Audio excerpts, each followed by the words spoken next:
Hello, it's Chess. Why is it so hard to verbalize when things have meant a lot to you?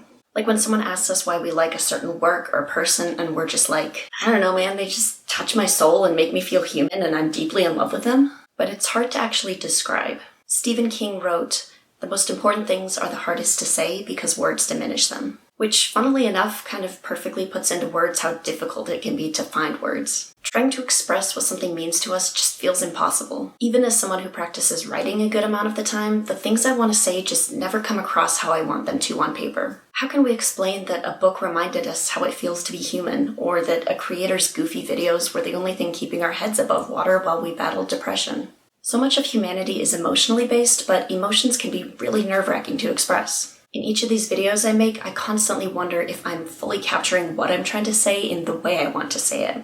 I know my thoughts and I know how I feel about these topics, but when I sit down to write them, my fingers just freeze up and I can't figure out how to put it into words. I worry that I'm not conveying everything I want to say properly in these few short minutes of screen time. And sometimes it feels almost embarrassing or terrifying to describe your innermost feelings. Like it may seem silly that a kid's show meant everything to you, but it had one of the most developed storylines and complex and meaningful characters, and it touched you exactly as you needed it to.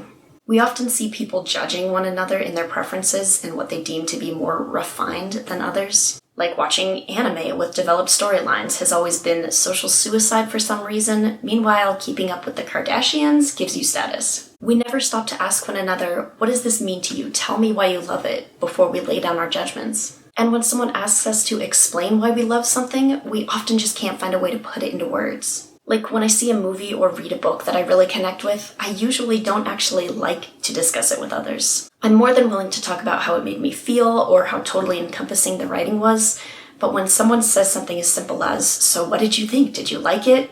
I don't even know where to begin.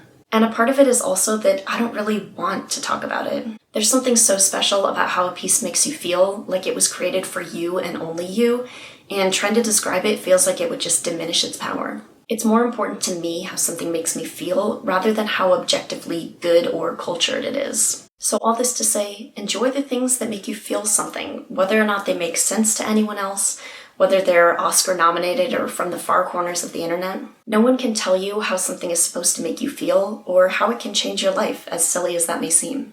Besides, how can we quantify something touching our souls when we can hardly quantify our souls in the first place? Thank you for being here. Don't forget to like and subscribe and smile, and I will see you when I see you.